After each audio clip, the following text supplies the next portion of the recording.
freedom of thought, uncaged rage so pure its end is forever, from forever, together, a philosophia.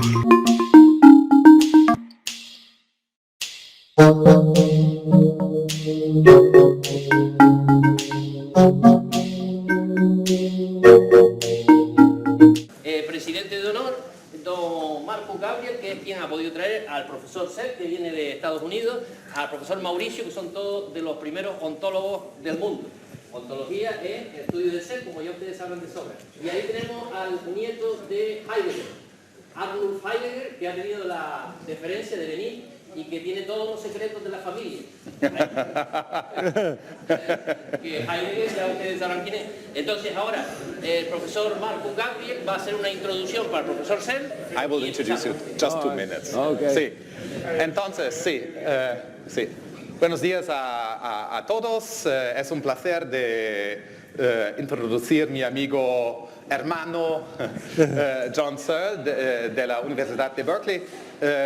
John Searle es uno de los filósofos más famosos del mundo y él no es solamente un filósofo muy conocido en todo el mundo, pero también inventó por lo menos 3 disciplinas, digamos. La lingüística en los años 50 con su libro Hablas, ¿cómo se dice? Sí, Speech Act. En español es...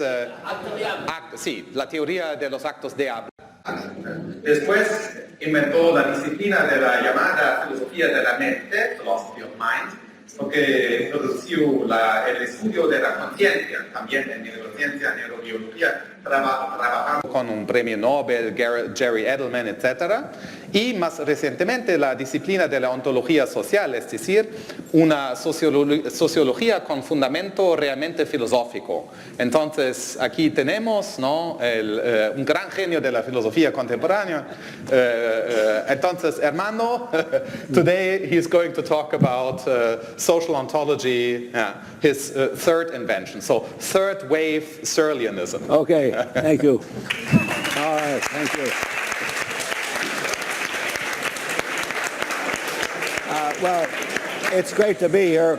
I'm sorry I have to give you a lecture in English, but I have wonderful translators, and like all American tourists, I believe if you speak English loud enough, everybody must understand, okay? So I will try to speak loudly and clearly.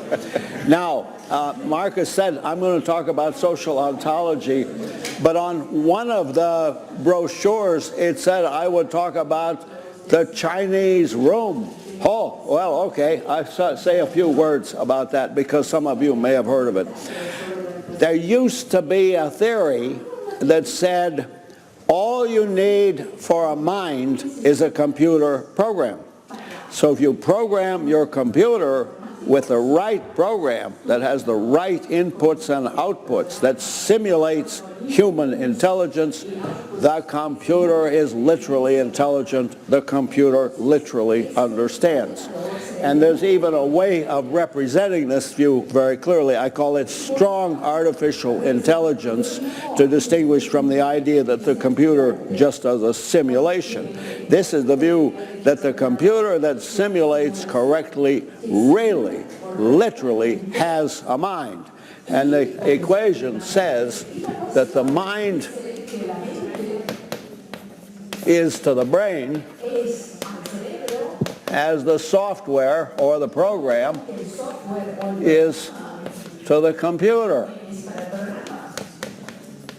I hope you can read it. It's not the world's largest blackboard. Now, I want to say I like this equation because it's easy to refute it. You can refute it in about 5 minutes, maybe 3 minutes. You can time me, see how long it takes. Here goes. If this were true, then I could acquire a mental capacity by just getting the right program, the right software for simulating that capacity. Now, take a capacity I don't have. I don't speak Chinese. So you imagine that I am locked in a room with baskets full of Chinese symbols and a and a set of instructions in English for what to do with the symbols, okay? The instructions are called a program. People put in bunches of Chinese symbols. Those are questions. I look up what I'm supposed to do in the program, and I give back Chinese symbols in response to the questions. I give the right answers to the right questions, but I don't have a mind. I don't understand Chinese. I don't understand a word of Chinese on the basis of simulating a Chinese understanding person by following the steps in the program. And here's the bottom line. If I don't understand on the basis of carrying out the right program, then neither does any other computer solely on that basis. Why? Because the computer has nothing that I don't have. And the secret of this is the computer is purely formal or syntactical, and what this shows is that the syntax of the computer program is not equal to the semantics of actual human understanding. The bottom line is that no matter how well you program the computer, if it's just a digital computer defined in terms of operating with symbols, defined in terms of syntax, that's not sufficient for semantics. Now, it's such an obvious point, I was amazed. I had to give a lecture at MIT on computational theories of the mind, and I thought of this on the airplane on the way, and I thought, well, they've thought of that already. They all have reputations. Well, of course, they all thought I was mistaken, but no two seemed to agree on why I was mistaken. Anyway, it's a very simple argument. I think it's decisive, and now I'm going to go on to social ontology. How long did it take to refute strong AA? Less than 5 minutes. Yeah, less than 5. All right. So now we go to trabajo. I am going to explain the nature of human civilization. Okay? How do you say? La civilización humana, how do you Es say? eso, la Pretty civilización, good, sí. for a Entonces explicará la civilización humana, sí, Okay. en 40 minutos. Okay, now we need some distinctions to start with. We need to distinguish between those features of reality that exist independently of human beings. I call those observer independent.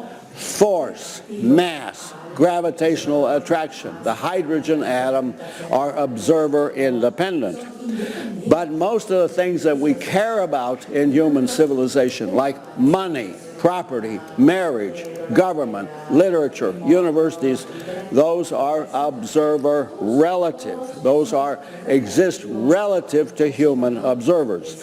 So we're going to be talking about a class of phenomena, money, property, government, universities, all of which are observer relative. Now, why is that important? Well, that relates to another distinction, a famous distinction.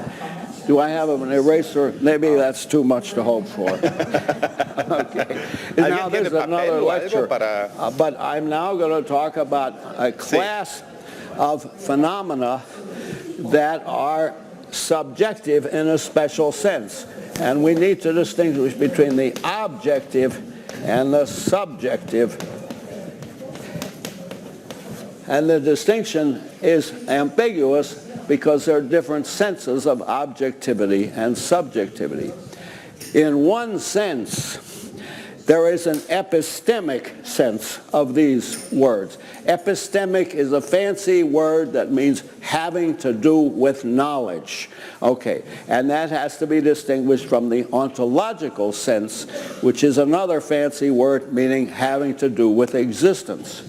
Now there's a class of, the high tech that we're dealing with here is terrific. We've gone from chalk to Kleenexes. Thank you. And we need a distinction then between those phenomena that have an existence which depends on us, and those are the ontologically subjective phenomena such as pains and tickles and itches, and those that are ontologically objective like mountains and molecules and tectonic plates.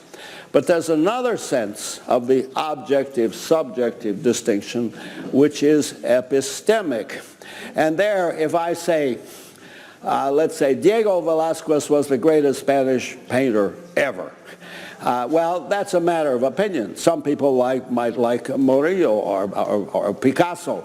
But the point is, there you have an epistemically subjective sense, and that distinguishes from the epistemically objective, where if I say Picasso did most of his work in the 20th century, that is epistemically objective. So everybody's got that, the distinction between the ontological sense of the subjective-objective distinction and the epistemic sense. Now that's going to be important because many phenomena in the world which are epistemically subjective are such that we can have which are ontologically subjective are such that we can have epistemically objective knowledge of those phenomena. Look, the technology gets better by the minute, okay? All right. So now let's go to work. The question is, how do we create human civilization? We're animals like other animals. I have had many intelligent dogs. Frege, Russell, Wittgenstein, and now Tarski, all very intelligent dogs. And Tarski is one of the most intelligent. Ludwig was very intelligent also. Okay, but now intelligent as Tarski is, he cannot worry about his income tax, or who's going to win the next election, or what he should write his next book on. Why not? Well, the short answer is he lacks some of the devices of human civilization that I'm going to describe to you, and let me now tell you the elements for which we have to get human civilization.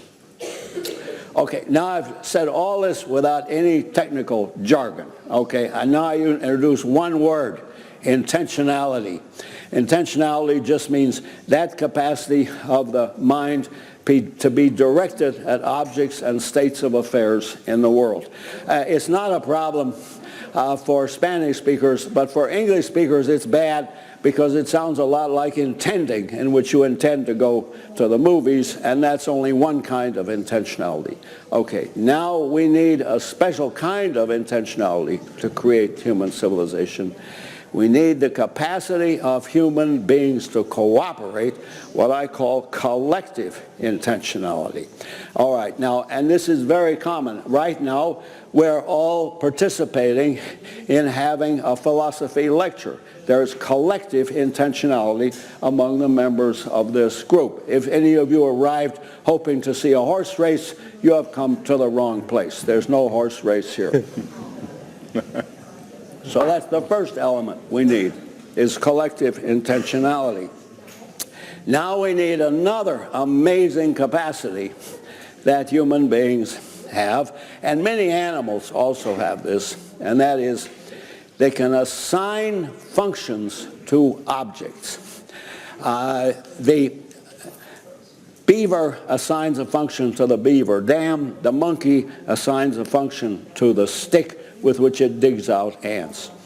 All functions are observer relative. It's a function only relative to some agent who assigns the function. Why? The notion of a function differs from the notion of a cause because a function can be successful or unsuccessful. A function can succeed or fail. There's an evaluative notion in the notion of a function. There's a sense of value in performing the function and not performing the function, and that value must come from some agent, and that's why all functions are observer relative. Okay, animals have functions, humans have functions, but now we get to a very special capacity that, as far as I know, only humans have. Humans can assign functions to object where the function is performed not in virtue of the physical structure or not solely in virtue of the physical structure, but in virtue of the fact that a certain status has been assigned to the person or object, and with the status, a function that can only be performed in virtue of the collective acceptance of that status. I'll show off some objects that satisfy this description if I can get my wallet out of my pocket. Okay, now here is a piece of paper. Now notice, here's an object. Both of these perform functions, but this one performs the function in virtue of its physical structure. This performs the function in virtue of the fact that a certain status has been assigned to it. It's money. Money in the European Union, and with the assignment of that status is a function that can only be performed in virtue of the collective acceptance of the object as having that status. That was a long sentence. I hate long sentences. Let me say it again. Okay. Why do we care about this more than we care about this? You can't do anything with this. You can't stuff your ear in it or write on the blackboard. We care about it because it's money. But to say it's money is to say that it has been assigned a status, and with that status, a function that can only be performed in virtue of the collective acceptance of that status. And I am going to introduce a technical term here. I'm going to say there are a class of functions like that that I call status functions. Functions which can only be performed in virtue of the collective acceptance of the person or object as having a certain status, and with that status, a function that can only be performed in virtue of that collective acceptance.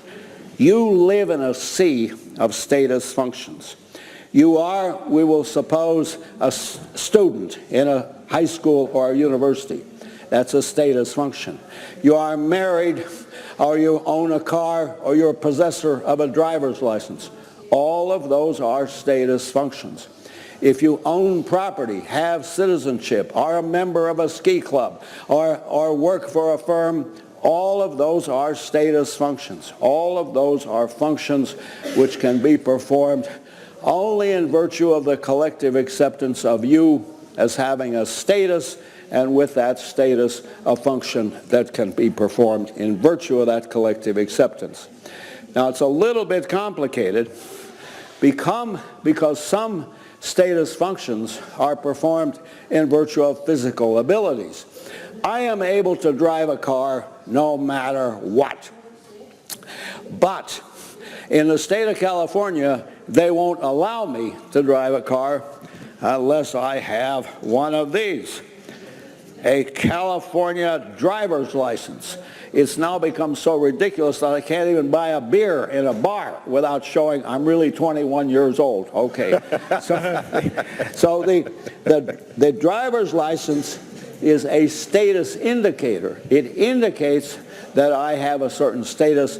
I am a licensed driver in the state of California. So many functions.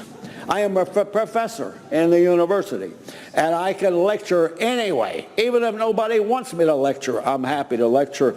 But they only allow me to teach in the university because I am a professor. Being a professor is a status function.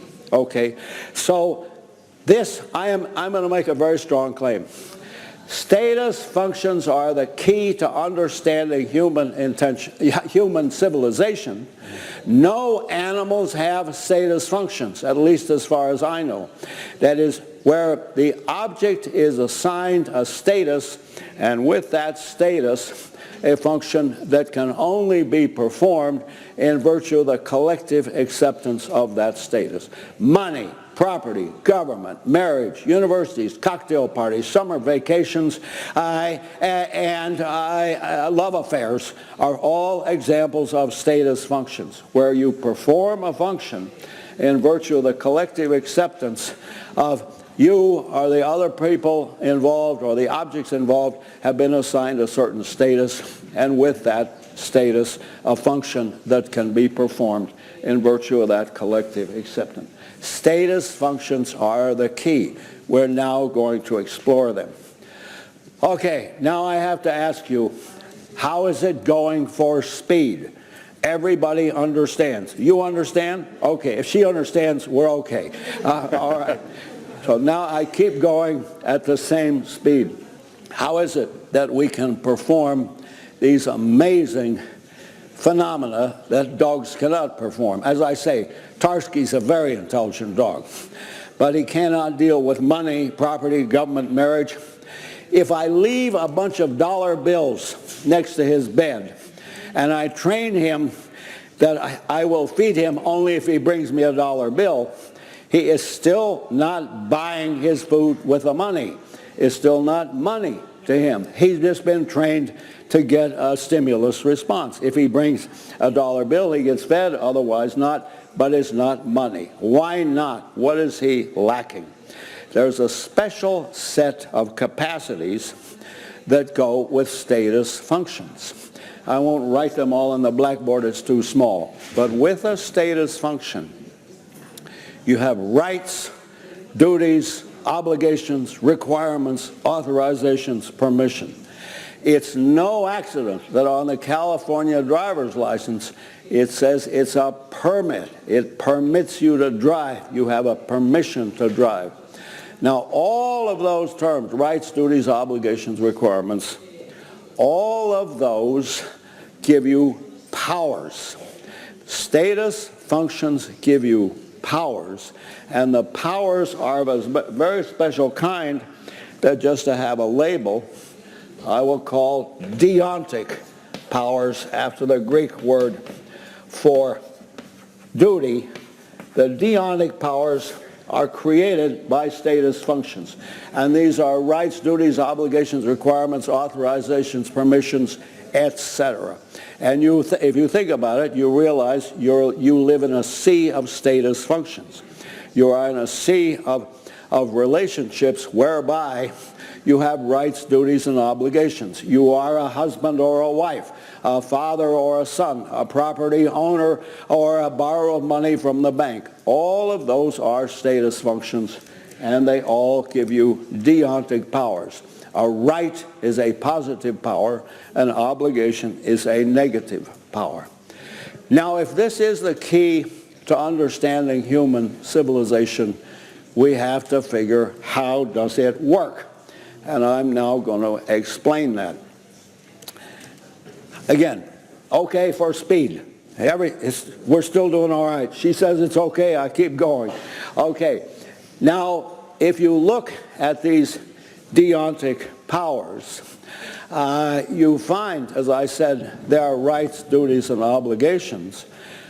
But the question is, how are they created?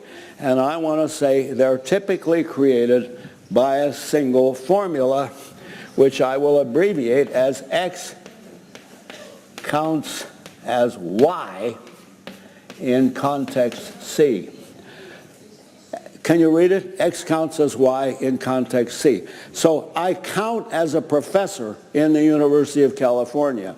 I count as a citizen in the United States of America. I count as a legally authorized driver in the state of California. And I also count as the owner of a lot of money to some credit card company, because I've been traveling around Europe using these things. All of these are deontic powers, positive and negative, and they're all created by applications of this formula, X counts as Y. Now, such and such counts as buying something. Such and such counts as selling something. As I said, I count as a citizen. I count as a professor. Now, you might think, well, that's too feeble a formula to give you human civilization. Well, let me show you some remarkable properties that it has. First of all, it iterates upward indefinitely. I make noises through my mouth. These count as English sentences. The utterance of certain English sentences counts as making a promise. Certain kinds of promises count as contracts. Certain contracts count as legally binding obligations. Now watch what is happening. X1 counts as Y1, but Y1 equals X2, and that counts as Y2, and you keep going up. I make noises, English sentences. English sentences count as speech acts. Speech acts count as making a promise. Making a promise counts as undertaking an obligation. So you iterate upwards indefinitely. Furthermore, it spreads out laterally. You don't just have money, but you have money in your bank account. In my case, at the Bank of America on Telegraph Avenue in Berkeley, California. It's put there by my employer, the regents of the university. All of these are interlocking systems of status functions.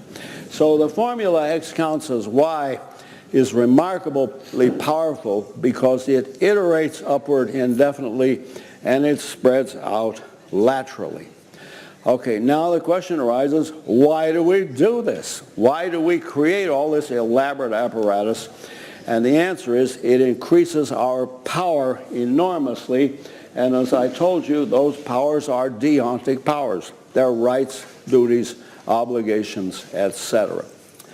Okay, that in a nutshell is the device by which we create human civilization.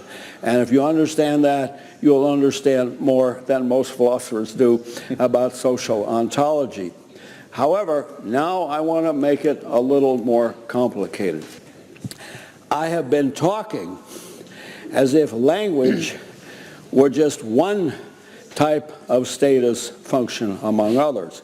I make noises, they count as sentences, those sentences count as promises. But the difficulty is that language is not just one type of status function among others, but it is the basic mechanism by which all status functions are created. And indeed, I want to say there's a sense in which civilization requires language. It's not an accident that my dogs don't vote in elections, run for office, or apply for dog citizenship, because to do that, you'd have to have a type of language they don't have.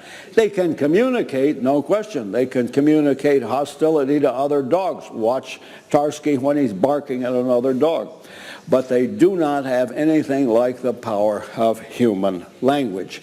So, and it looks like if we just say human language is a status function like any other status function, you get an infinite regress. Philosophers love regresses. Here's how it goes. If it's true that a status function can only exist if it's represented as existing, then how do you represent the status function of language? It looks like you'd need another language and another language to represent that status function, so you would get an infinite regress. We avoid the regress by saying language is not just one status function among others. Language is a very special type of status function in that all others presuppose language, but language does not presuppose the others. Why? Status functions only exist insofar as they are represented as existing. The reason my dog doesn't have these status functions is he does not have the mechanism for representing status functions as existing.